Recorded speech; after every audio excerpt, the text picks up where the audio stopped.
Buenos días.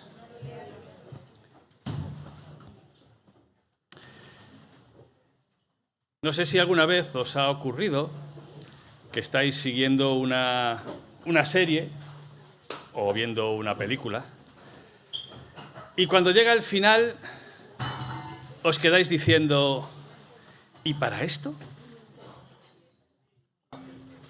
De esto que dices tú, ¿y para eso he estado esperando tanto, en fin, y siguiendo tantos minutos o a veces años para una determinada serie? Eso les pasó, por ejemplo, a los que vieron la serie de Perdidos, Lost, que muchos no la habéis visto, yo no la he visto, pero cuentan que después de ver 6 temporadas, como que no.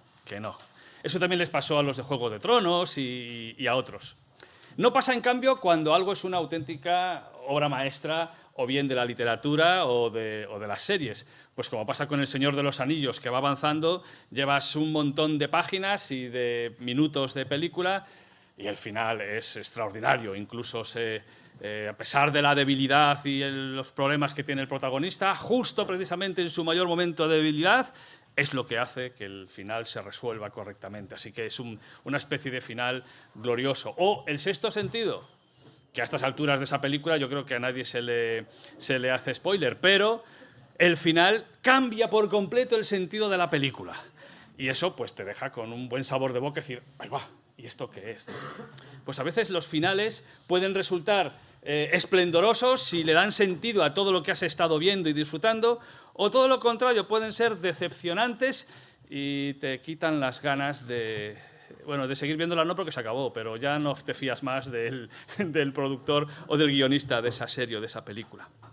Bueno, eso no nos pasa con Romanos, porque vamos a encontrarnos con el final de esta sección de Romanos 11, en el cual Pablo lo que va a hacer es ayudarnos a ver la resolución de ese dilema con el que se encuentra a la hora de explicar el significado del Evangelio.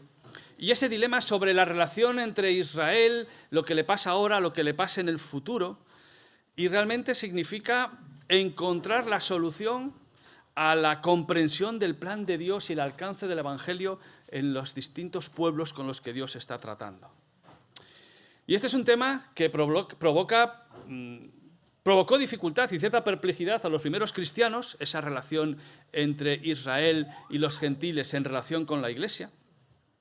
Pero sigue siendo un tema de actualidad en relación con Israel, Iglesia, pueblo de Dios, la escatología. Y vemos un tema en el cual nos encontramos con agoreros apocalípticos, no sabemos, pero siempre que hay una guerra salen los que dicen ya, ahora sí, ahora ya es el final, este es el apocalipsis, se viene el Armagedón, adivinos, aduladores incondicionales y, sorprendentemente, influencias incluso de la teología en la geopolítica. Y todo esto tiene que ver en parte con el tema que vamos a tratar o con el que vamos a cerrar esta mañana de Romanos 9 al 11. Pero es que además este es una sección que sin duda no decepciona, porque termina con una progresión de comprensión de lo que Dios está haciendo y de postrarnos en adoración delante de Dios por esos planes que superan lo que nosotros podamos comprender e imaginar. Así que os animo a que nos introduzcamos en el final de esta serie, bueno, de esta sección de la serie, porque Romanos sigue, ¿eh? Romanos, después del 11, tiene unos cuantos capítulos más, pero esta sección sí se cierra y ya veréis cómo no nos va a decepcionar. Vamos a leer Romanos 11, del 25 al 32 primero, y luego seguiremos leyendo. Dice así, leo en la Reina Valera 2020. Hermanos, no quiero que ignoréis este misterio para que no os volváis arrogantes. El endurecimiento de una parte de Israel durará hasta que haya entrado la totalidad de los gentiles. Y así todo Israel será salvo, como está escrito, el libertador vendrá de Sión y apartará de Jacob la impiedad. Y este será mi pacto con ellos cuando yo quite sus pecados. Así que, en cuanto al Evangelio, son enemigos por causa de vosotros, pero en cuanto a la elección, son amados por causa de sus antepasados. porque los dones y el llamamiento de Dios son irrevocables. Así como en otro tiempo vosotros también erais desobedientes a Dios, pero ahora habéis alcanzado misericordia por la desobediencia de ellos, así también estos ahora han sido desobedientes, para que por la misericordia concedida a vosotros, ellos también alcancen misericordia. Porque Dios sujetó a todos en desobediencia para tener misericordia de todos. Señor, te doy gracias porque en esta mañana nos permites acercarnos a tu palabra, a reconocer lo que tú has revelado, lo que de otra manera no podríamos comprender, y que nos habla de cuál es tu plan y sobre todo nos muestra cuál es tu corazón de misericordia hacia la humanidad. Te pido, Señor, que esta mañana tu palabra toque nuestras vidas, que no se quede en un conocimiento interesante, sino que de verdad haga un efecto en nuestra manera de entender quién tú eres, cómo obras y también lo que es nuestra responsabilidad al respecto. En el nombre de Jesús. Amén. Y esta sección final de Romanos, vamos a dividirla en 4 párrafos. En el primero, versículos 25 al 27, nos habla Pablo de desvelar o revelar un misterio. Pero claro, estamos ya en el final y a veces viene bien recordar un poco qué es lo que ha estado aclarando Pablo en estos capítulos de Romanos 9 al 11. Porque Pablo está respondiendo a varias preguntas y si recordáis desde el capítulo 9 en adelante, lo que vemos es la sorpresa y el dolor de Pablo por la falta de fe del pueblo de Israel al que había sido destinado el Evangelio. Así que la pregunta que se hace Pablo en Romanos 9 es: ¿ha fallado el plan de Dios por la incredulidad del pueblo judío? ¿Y son responsables de ese rechazo o era algo que estaba predeterminado por Dios? Y ese es el meollo del capítulo 9. Y lo que vemos en ese capítulo es que Dios dice que su plan funciona, que la promesa en realidad es más importante que la descendencia física y que además Dios diseña el tablero de la historia con actores que son responsables por sus propios actos.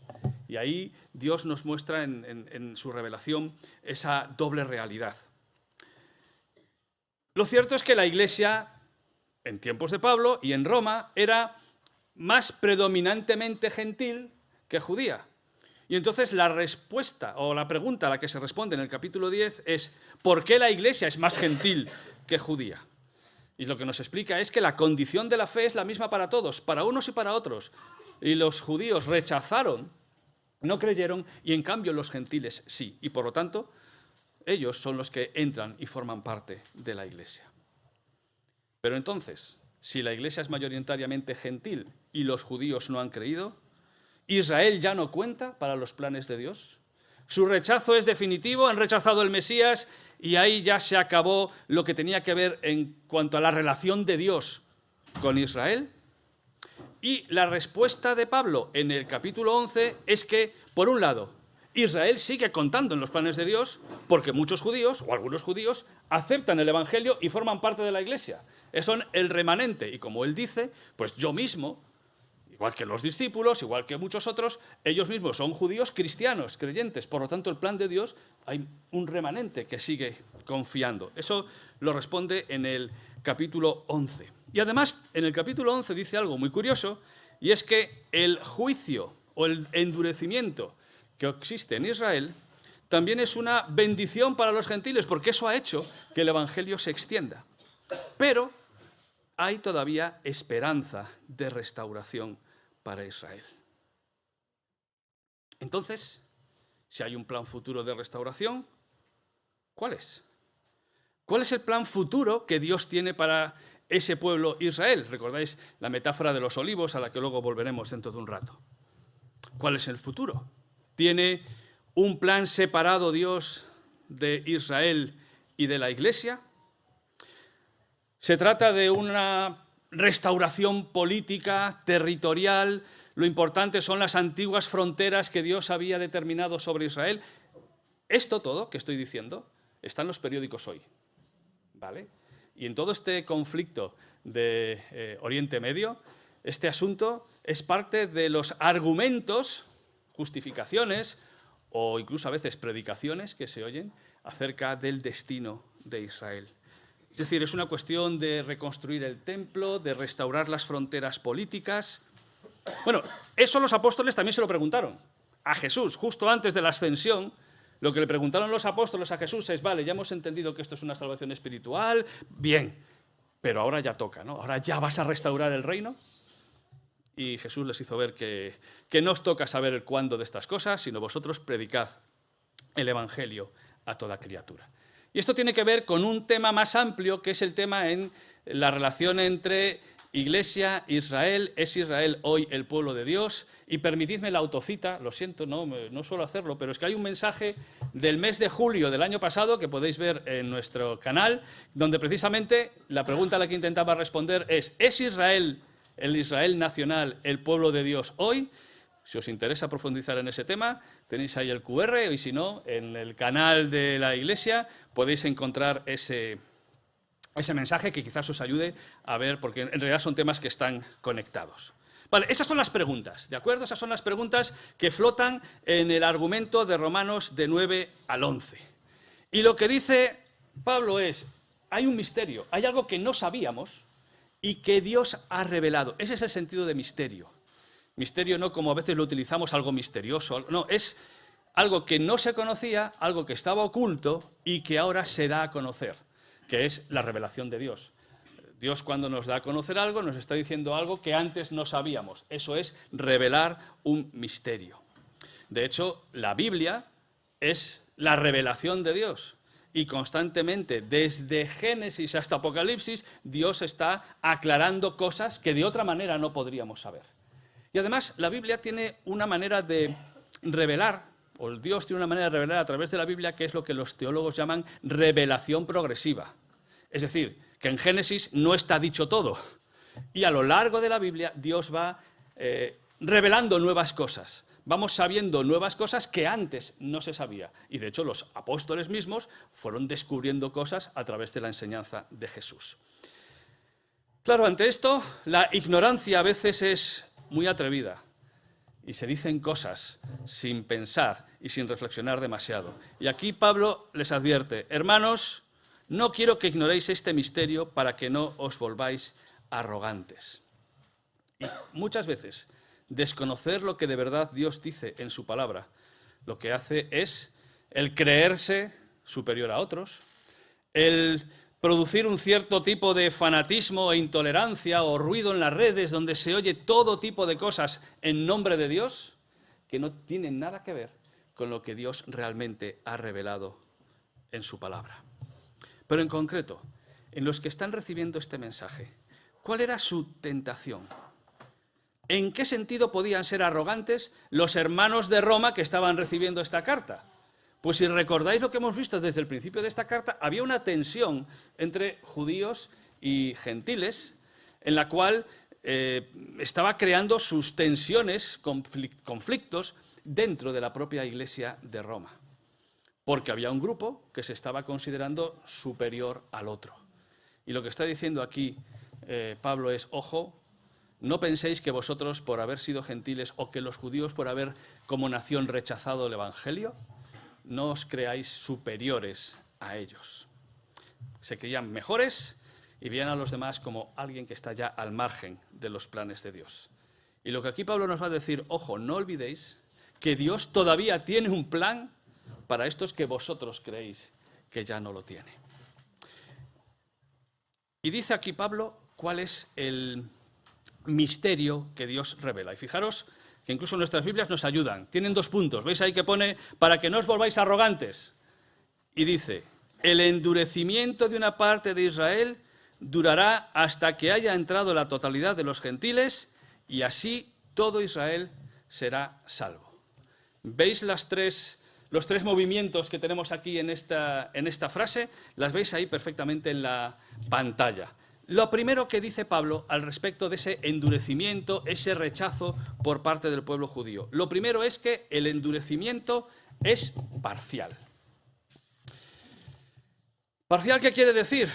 Bueno, que no todos, para empezar, lo que ya he explicado antes, ¿no? Pero sí que existe un endurecimiento, y es cierto. Incluso Pablo en otro lugar, en 2 Corintios 3, 14 al 16, nos habla de que ahora cuando leen a Moisés y leen las Escrituras hay un velo. O sea, no son capaces de ver más allá de lo que es su manera tradicional de entender la fe. Algo que, por cierto, nos pasaba a todos antes de conocer el Evangelio, ¿verdad? No entendíamos las verdades del Evangelio hasta que se produce esa iluminación del Espíritu Santo en nosotros. Y lo que Pablo aquí está diciendo es cierto, hay un endurecimiento que en un sentido es personal por el rechazo al mensaje del Evangelio, pero que en otro sentido es heredado, es como parte de las consecuencias judiciales de Dios, en el sentido de que como nación han rechazado al Mesías. Pero ojo, no todos. Es parcial porque no todos han rechazado. E igual que en tiempos de Pablo, en el propio capítulo 11 de Romanos, versículo 1 y versículo 5, nos dice que yo también soy israelita, descendiente de Abraham, de la tribu de Benjamín. Y en el 5 dice, de igual manera en este tiempo ha quedado un remanente escogido por la gracia de Dios. Por lo tanto, primera idea, el rechazo no es total, es un rechazo parcial. Segunda idea, el rechazo es temporal. Fijaros que hay un decimiento de una parte, durará hasta qué. ¿Vale? Nos está diciendo que hay un tiempo. Y eso ya nos está avanzando, que Dios tiene todavía un plan, porque no es algo que esté cerrado indefinidamente. No es una situación indefinida ni irreversible. Dios todavía tiene un plan para ese pueblo de Israel, ese pueblo escogido del Antiguo Testamento. Ahora, ¿hasta cuándo? Hay una fecha, hay un momento concreto. Mirad lo que dice. Durará hasta que haya entrado la totalidad de los gentiles.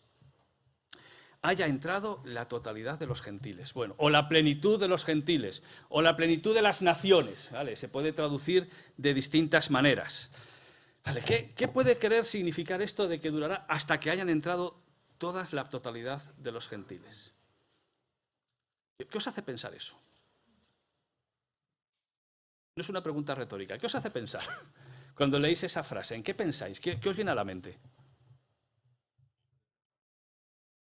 Se expandirá el Evangelio por el mundo. De hecho, Jesús en su mensaje escatológico, que se llama mensaje profético, dice que entonces se extenderá, se predicará el Evangelio a todas las naciones y vendrá el fin. O sea que en el calendario de Dios hay como una progresión de cómo se va a extender el Evangelio hasta que Él cumpla sus propósitos. ¿Vale? ¿Alguna otra idea que se os ocurra? ¿A qué pueda estar haciendo alusión?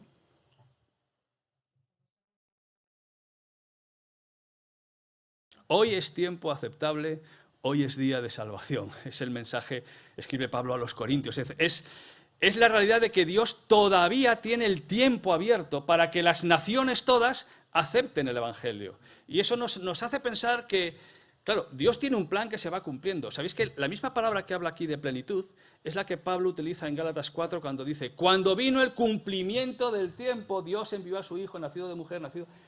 Es decir, la idea es que Dios tiene un plan en nuestro tiempo. Ya sé que el tiempo no es algo que afecte a Dios, pero en nuestro calendario humano Dios tiene un propósito y una secuencia de cómo van ocurriendo las cosas. Y había un momento adecuado para que Cristo viniera. Y es fascinante estudiar cuáles eran las condiciones sociales, políticas, económicas, incluso lingüísticas, las calzadas romanas, un idioma prácticamente universal que era el griego. Es decir, esas condiciones que hicieron que era el momento adecuado para que viniese el Mesías. Así que no fue ese día porque venía bien, sino porque era el momento en que se cumplía el tiempo. La misma expresión es la que utiliza aquí Pablo. Otra idea podría ser el número de los gentiles, ¿verdad? Como pensando que hay una cantidad de creyentes que tienen que cumplirse. Esa es otra manera de interpretarlo, como si hubiera un cupo. Ahora, la misericordia de Dios, el cupo, no sé si se compaginan mucho, ¿no? Pero es otra de las interpretaciones que hay, ¿no? Que Dios sabe, o Dios elige, ya sabéis el debate, ¿de acuerdo? Dios conoce el número de los redimidos y cuando se complete ese número, se acabó. Son las distintas posibilidades en las cuales podemos interpretar legítimamente este texto. Pero lo que nos indica es que hay un momento en el cual Dios sabe cuándo va a llegar el fin. No es algo que decimos, bueno, ya veremos, no, ya veremos nosotros, que no lo sabemos. Pero hay una duración, Dios tiene un plan, Dios tiene una manera de dirigir los acontecimientos en la historia. Dios tiene un calendario que se cumplirá como ya se cumplió en distintos momentos de la historia. Y cuando llegue ese momento va a ocurrir algo que va a afectar de una manera especial al pueblo de Israel, que es, tercer apartado de esta frase, y así todo Israel será salvo. Vale. Y entonces aquí tenemos varias preguntas. Todo Israel, ¿a qué se está refiriendo? ¿Al Israel espiritual, que es la Iglesia? ¿A que todos, absolutamente todos los nacionalizados del Estado de Israel se van a salvar? ¿O que todos los que tengan algún gen judío se van a salvar? ¿Pensáis que es eso? ¿Cómo lo veis? Todo Israel será salvo. Creo que por el contexto, aquí Israel está en contraposición a los gentiles. Creo que aquí se está refiriendo de una manera clara a lo que es los descendientes biológicos o étnicos o idiomáticos, porque Israel en el Antiguo Testamento nunca fue solamente una cuestión de parentesco, sino que cualquier extranjero que aceptase la ley de Dios era como un natural entre ellos. Así que, ojo, Dios nunca ha valorado lo étnico como lo más importante, ¿de acuerdo? Pero bueno, pensando en esa englobar Israel como el concepto nacional, la etnia, el grupo que se identifica, ese todo Israel será salvo. Entonces, ¿la salvación va a ser algo que te va a tocar porque naces en esa época y te salvas? ¿O es más bien una representatividad global? Es decir, que va a haber una aceptación masiva del Evangelio por parte del pueblo judío, que en un sentido nacional, igual que a veces se habla de que hay naciones cristianas. ¿Por qué se les llamaban naciones cristianas? Porque la mayoría de la población era o había aceptado el cristianismo. Pues un poco esa es la idea. Que va a haber un momento que, en vez de ser solo una parte, en vez de parcial, ¿veis el punto 1? En vez de parcial, va a ser global. Va a ser una conversión, una aceptación del Mesías a tal escala que se puede decir que es que la nación como tal, el pueblo, se le han abierto los ojos y en vez de estar esperando la llegada del Mesías, como muchos están en el mundo judío, reconocerán que Jesús era y es el Mesías prometido. ¿Y por qué podemos pensar en esta interpretación? Pues por lo que dice Pablo a continuación. Mirad lo que vemos en el versículo siguiente. El libertador vendrá a Sión y apartará de Jacob la impiedad, y este será mi pacto con ellos cuando yo quite sus pecados. Así que fijaros, lo que hay aquí, y esto es importante ante los comentarios, iba a decir desvaríos, pero no lo voy a decir, que a veces se escuchan en determinados medios, no es una cuestión de geopolítica, no es una cuestión de lo que hagan los gobernantes humanos, no es una cuestión de estrategia o de decisiones al mayor alto nivel de la política humana. El texto no está hablando de una restauración nacional o geopolítica. No está aludiendo a las fronteras ni a la tierra. No está hablando nada del templo, ni del sacerdocio, ni del sionismo moderno. ¿De qué está hablando este texto? El libertador vendrá a Sión, sí, a Sión, a Jerusalén. Y apartará de Jacob, ¿qué? La impiedad. Y mi pacto será este cuando yo quite ¿sus qué? ¿Sus enemigos políticos? Sus pecados. ¿Veis el énfasis del Nuevo Testamento? El énfasis del Nuevo Testamento es que la expectativa del pueblo de Israel no es una solución política ni económica. Es cuando el pueblo de Israel reconozca que Jesús es el Mesías, es el que llega a Sión, es el que perdona a su pueblo sus pecados. Y ese es el gran peligro de escatologías que están llegando incluso al extremo de justificar cualquier acción política que corresponde con su manera de entender el fin de los tiempos. Y está ocurriendo. Y es algo con lo que hay que tener mucha precaución, porque acabamos casando la Biblia o una determinada interpretación de la Biblia con acciones políticas que pueden ser o deben ser bastante cuestionadas. El Nuevo Testamento, lo que alude al Antiguo Testamento es al cumplimiento de las promesas espirituales de Dios hacia su pueblo Israel. Y uno de los problemas de los judíos y de los discípulos del siglo I es que seguían esperando un Mesías fundamentalmente político. Y desgraciadamente muchas escatologías y políticas actuales siguen pensando en los mismos términos, en términos políticos, en vez de en términos espirituales. Lo que el pueblo de Israel de la antigüedad y de la actualidad necesita es un Mesías redentor, un Salvador que les ayude a entrar en ese nuevo pacto que Él ya ha firmado con su sangre en la cruz. Y ese es el principal misterio que tenemos aquí revelado. No hay un plan alternativo para otro pueblo. Y por tanto, seamos coherentes con el mensaje que tenemos en el Nuevo Testamento y que tan claramente Pablo aclara este misterio que Dios nos revela para que no nos dejemos desviar por distintas maneras de interpretar. Así que, aclarado este misterio, y sé que me ha llevado bastante tiempo la primera parte, no os preocupéis que las 3 siguientes van a ser más breves necesariamente porque no os voy a privar de vuestro café. Aclarado este misterio entonces, y fijaros que les está advirtiendo, no seáis arrogantes, ¿cuál debe ser entonces la actitud de ellos? La actitud de los hermanos romanos hacia el pueblo de Israel y hacia sus hermanos judíos. Versículo 28, así que en cuanto al Evangelio son enemigos por causa de vosotros, pero en cuanto a la elección son amados por causa de sus antepasados, porque los dones y el llamamiento de Dios son, ¿qué palabra utiliza? Irrevocables. Irrevocables. ¿Qué expresión más rotunda, ¿no? Los dones y el llamamiento de Dios son irrevocables. Y, por cierto, que a veces este versículo también se saca mucho de contexto para aplicarlo a otras cosas que no es de lo que aquí está hablando, ¿no? En particular, que es de aquello que Dios ha dado a Israel. No hay cambio de planes, no hay marcha atrás, no hay un plan B que a Dios se le estropeó el plan y entonces tuvo que hacer otra cosa y luego volverá al plan original. No, nada de eso. Dios tiene un propósito de redención de la humanidad en el cual Israel jugó un papel fundamental durante el Antiguo Testamento y que como nación renunció a lo que podía haber sido habiendo aceptado al Mesías. Pero el plan avanza hacia su consumación y Dios no ha desechado a su pueblo Israel. Y la metáfora de la semana pasada, la del olivo, nos muestra esa realidad de que hay un único pueblo de Dios con distintas ramas que sí, que temporalmente son desgajadas, pero luego van a ser reinjertadas, porque ese es el plan de Dios. Y el plan que abarca a todos los gentiles no anula que Dios sigue teniendo su corazón en los hijos de Abraham. La bendición permanece, los dones y el llamamiento.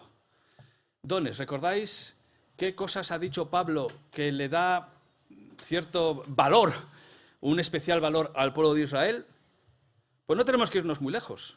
Capítulo 9, está en la misma sección. ¿Os dais cuenta de la coherencia interna que tiene este párrafo de Pablo? Por eso lo tratamos como una sección particular. En Romanos 9:5 dice, de los israelitas son la adopción, la gloria, el pacto, la promulgación de la ley, el culto, las promesas. De ellos son los antepasados de los que según su condición humana vino Cristo. Y en otros lugares se nos habla del valor que aporta el ser parte del pueblo de Israel, del pueblo judío. Así que Dios ha dado una serie de dones y gracias a ellos tenemos el Antiguo Testamento y gracias a ellos ha venido el propio Salvador. Pero además ese llamamiento de Dios a Israel. Y eso nos conduce a Génesis 12, 15 y otros textos en los cuales dice que Dios escoge a Abraham. ¿Con qué propósito? En ti serán benditas, ¿quiénes? Todas las naciones de la tierra. Y ese plan no ha terminado. Es más, incluso la metáfora del olivo nos habla de que incluso la restauración de Israel va a suponer todavía una bendición mayor para todas las naciones, porque ese era el plan de Dios desde el principio. Y así vemos cómo el llamamiento a Abraham, a Jacob, a Moisés, a David, a Jesús, era para la bendición de todas las naciones. No era una visión nacionalista cerrada de nosotros somos los buenos y allá todos los demás. No, nosotros somos los llamados para que la luz de Dios resplandezca en el templo de Dios y llegue a todas las naciones. Ese era el plan de Dios. Ese es el plan de Dios para la Iglesia, por cierto, no ha cambiado. Dios lo va desarrollando en la historia. Pero ellos lo perdieron de vista. ¿Recordáis lo que dice Jesús cuando entra en el templo y se asombra de en qué lo han convertido? Mi casa será llamada casa de oración. ¿Para quiénes? Para todos los pueblos, para todas las naciones. Es un rechazo a ese exclusivismo que ellos podían tener. El propósito central de Israel es que fuese el medio para conocer a Dios y traer la salvación. Y su plena restauración implicará la consumación definitiva de ese plan de Dios. Pero mientras tanto, ¿con qué nos encontramos? Sé que he comentado primero el versículo 28, el 29 y ahora vamos al 28. En cuanto al Evangelio, son enemigos, pero en cuanto a la elección, son amados. Y fijaros, bueno, me he saltado esa imagen del plan de Dios del olivo, paso a la siguiente. Y permitidme que haga aquí una parada, porque esta expresión ha sido tan pervertida que ha dado lugar a uno de los mayores pecados de la cristiandad. Porque aquí dice que en cuanto al Evangelio son enemigos por causa de vosotros. Claro, pero ¿enemigos de quién? ¿O enemistados con quién? Con Dios. Con Dios. Es decir, hay una relación de rechazo, de juicio. Incluso están opuestos al Evangelio. Incluso se opusieron al propio Mesías, ¿verdad?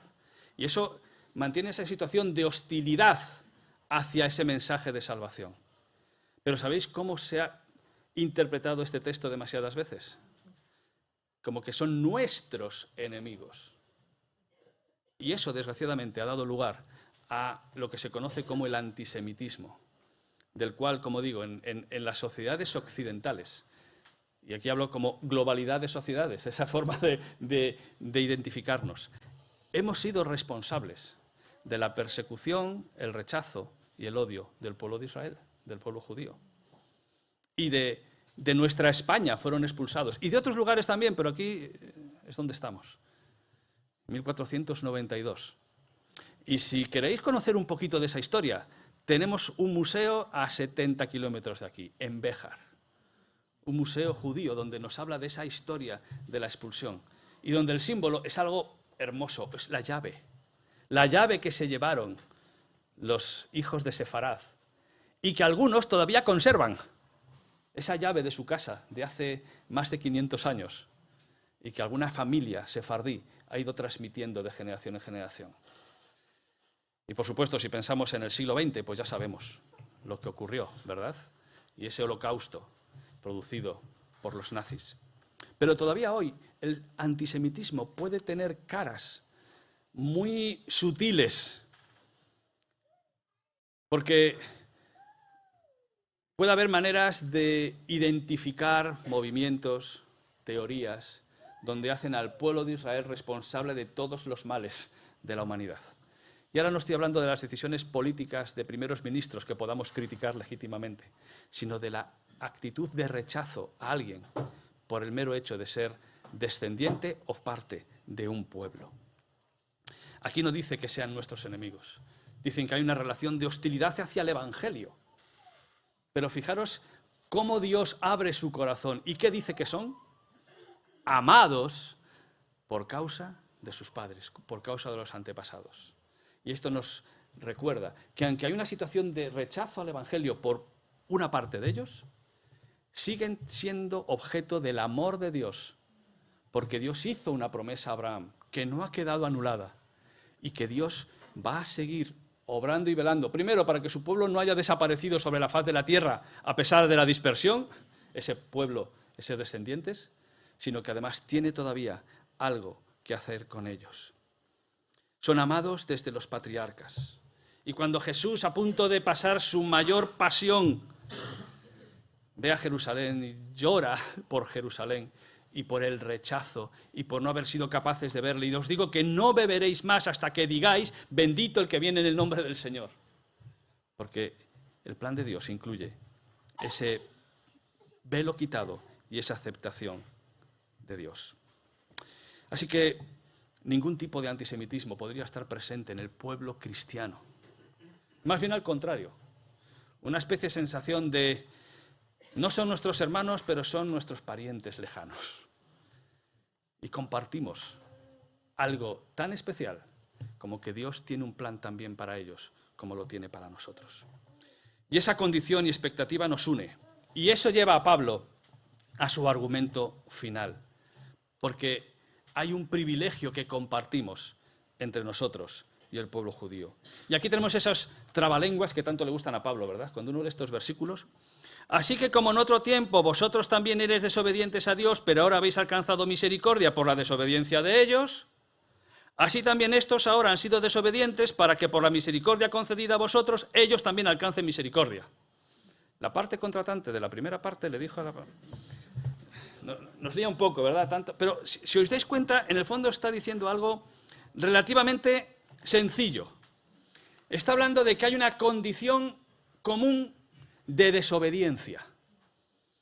Primero nosotros, luego ellos, pero la humanidad, tanto los judíos como los gentiles, estábamos alejados de Dios. Y en este caso nosotros, como no judíos, estábamos alejados de Dios, sin promesas, sin pacto. Eso habla Pablo en el libro, en la carta a los Efesios. Es decir, teníamos una condición de alejados de ese pacto. Y ahora, gracias a su rechazo, esa posición de cierta prioridad que tenía Israel ha sido desplazada y ha pasado al resto de las naciones. En el futuro, la cosa va a cambiar. Nuestra nueva posición es inmerecida, porque ¿cómo hemos alcanzado esta posición de entrar en un pacto con Dios? ¿A través de qué mérito? ¿A través de la palabra que utiliza aquí? Misericordia de Dios, ¿vale? Y el pueblo de Israel, que ahora se ha alejado, pero que, nos dice Pablo, observando la misericordia de Dios sobre todas las naciones, eso va a llevar al pueblo de Israel a volver a Dios para recibir también, ¿qué? La misericordia de Dios. Porque el plan, en realidad, alcanza a todos. Y esta es, en un sentido, la frase que resume toda la carta a los romanos. Porque Dios sujetó a todos en desobediencia para tener misericordia de todos. Pablo en la carta a los romanos está mostrando que todos pecaron y están destituidos de la gloria de Dios, todos. Esa es la idea de que sujetó a todos en desobediencia. La idea es como que estás encerrado. Tu condición de ser humano, desobediente, incapaz de cumplir la ley de Dios, te pone en una situación de la que no te puedes escapar. No puedes liberarte, no puedes salvarte por ti mismo. Esa es la idea de sujetados en desobediencia. Judíos y gentiles, nadie puede pretender salvarse por sí mismo. Y ese es el argumento de los primeros capítulos de Pablo a los romanos, ¿recordáis? Ni los judíos, ni los gentiles, ni los moralistas, ni los legalistas, nadie puede conseguir satisfacer la ley de Dios. Estamos presos de nuestra desobediencia. En un sentido, sigue habiendo una espada encendida que no nos deja acercarnos al árbol de la vida del paraíso, porque nadie puede alcanzar la salvación por sí mismo. Estamos encerrados, no podemos liberarnos, pero aquí viene la grandiosidad del Evangelio. Es un ofrecimiento universal, que no universalista. Universal significa que lo ofrece a todos. Hay misericordia para todos. Pero ¿quién va a aceptar esa misericordia? Y esa es la pregunta que también yo quiero hacerte en esta mañana, en la que quizás estás escuchando algo que no acabas de saber muy bien de qué estoy hablando. Lo siento si es tan lioso. Pero si solo te acuerdas de una cosa, acuérdate de la siguiente. Sea cual sea tu origen nacional, étnico, económico, social, profesional, sea lo que sea, estás encerrado en una situación de desobediencia de la cual no puedes escapar. Y solo si aceptas el mensaje de salvación que hay en Jesús, podrás salir de esa cárcel y recibir la misericordia salvadora de Dios. Hay una invitación de misericordia que tiene tu nombre. ¿Qué vas a hacer con esa invitación? ¿La vas a desechar o vas a hacerla tuya? El texto que siempre hemos dicho que es el lema de Romanos es: el Evangelio es poder de Dios para salvación a todo aquel que cree, al judío primeramente y también al griego. Pero si os das cuenta, esto es lo mismo que está diciendo este versículo. Dios encerró a todos en desobediencia para tener misericordia de todos. Y ese es el corazón de Dios para los judíos y para los no judíos. Y Dios revela este misterio. Hemos tenido un repaso de historia, teología, un conocimiento que es necesario porque Dios lo revela. Pero ¿cuántas veces el conocimiento bíblico acaba convirtiéndose en teoría, en debates, en controversias, y nos podemos quedar ahí, en algo, bueno, sí, esto es más o menos interesante, gracias por lo que nos has dicho, ya lo leeré después con más calma, etc. Pero a Pablo, descubrir el plan de Dios le deja anonadado. Oh, profundidad de las riquezas, de la sabiduría y del conocimiento de Dios. Cuán incomprensibles son sus juicios, inescrutables sus caminos. Porque ¿quién entendió la mente del Señor o quién fue su consejero? ¿Quién le dio al primero para que le sea recompensado? Porque de Él, por Él y para Él son todas las cosas. A Él sea la gloria por los siglos de los siglos. Amén. Y después de este repaso por el pasado, el presente y el futuro de los judíos, de los gentiles, de la Iglesia, de las naciones, después de ver la grandeza de la revelación de Dios, ojalá el Espíritu Santo toque nuestra mente y nuestro corazón para caer postrados delante del plan de Dios. A Pablo le asombra la profundidad de lo que Dios está haciendo a lo largo de la historia y cómo entreteje sus planes para mostrar su amor y su ofrecimiento de salvación a todos. Es profundo. Es complejo, es verdad, porque a veces no acabamos de entender cómo está actuando y nos gustaría ser capaz de discernir los tiempos, las sazones, los movimientos, Pero ese no es el objetivo de la revelación bíblica, sino que en medio de esa complejidad veamos al Dios que es amor, sabiduría, misericordia, actuando para llamar a la humanidad a recibir su misericordia. Por eso es absurdo pretender discutir sus propósitos y decisiones. No entendemos muchas cosas, pero confiamos. Y confiamos que Él sabe lo que hace en la historia, lo que hace en mi vida.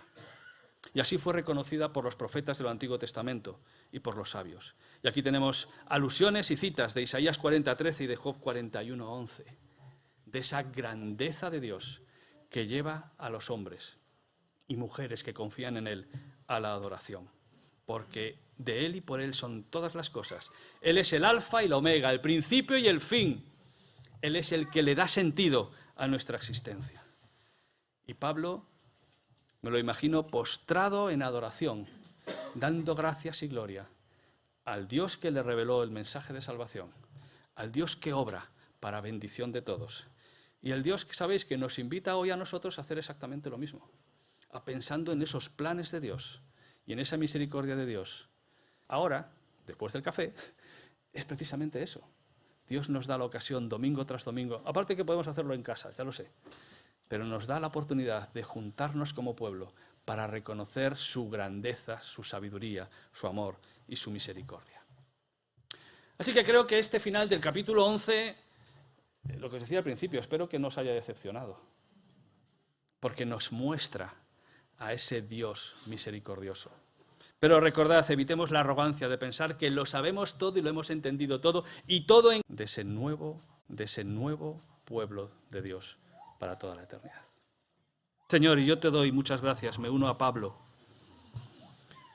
reconociendo mi incapacidad de entender todos los detalles de cómo tú obras, pero sabiendo que lo que has revelado es suficiente para entender tu misericordia, tu amor, tu severidad también cuando las personas te rechazan, pero cómo sigues dando oportunidad, porque hoy todavía es día de salvación. Gracias, Señor, por este mensaje del Evangelio que muestra tu corazón, tu amor y tu obra en Cristo Jesús. Amén.